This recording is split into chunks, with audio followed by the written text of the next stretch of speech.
దేశం ఆ ఉద్యమాలతో ఒక ప్రభుత్వ వ్యతిరేకత వస్తుంది. దానివల్ల లబ్ధి పొందేది కాంగ్రెస్ పార్టీ.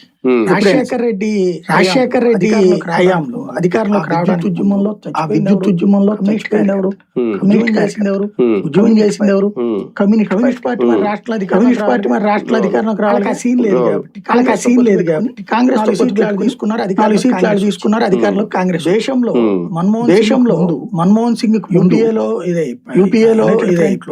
యునైటెడ్ ఫ్రంట్ లో కమ్యూనిస్ట్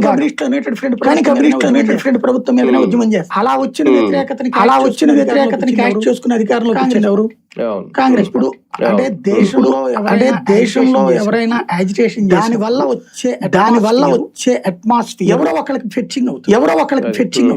ఆ విధంగా ఇప్పుడు కాక్రోచ్ జనతా పార్టీ అనేటటువంటి ఒక సోషల్ మీడియాలో నుంచి ఒక సెటారికల్ పార్టీ, వాస్తవ విరుద్ధమైనటువంటి సెటారికల్ పార్టీ. ఎందుకంటే సుప్రీం కోర్ట్ చీఫ్ జస్టిస్ మాట్లాడాడని అందులో పార్టిసిపేట్ చేసిన వాళ్ళకి చాలా మంది తెలియదు.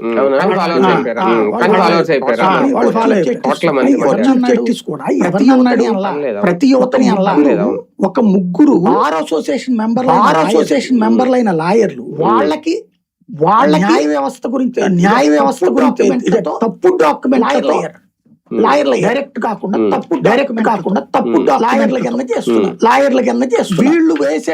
వీళ్ళు వేసేటటువంటి దిక్కుమాల పిటిషన్లతో ఇది తయారు. దాన్ని అతను తప్పుపట్టింది. ఇలాంటి వాళ్ళకి ఒక పద్ధతి.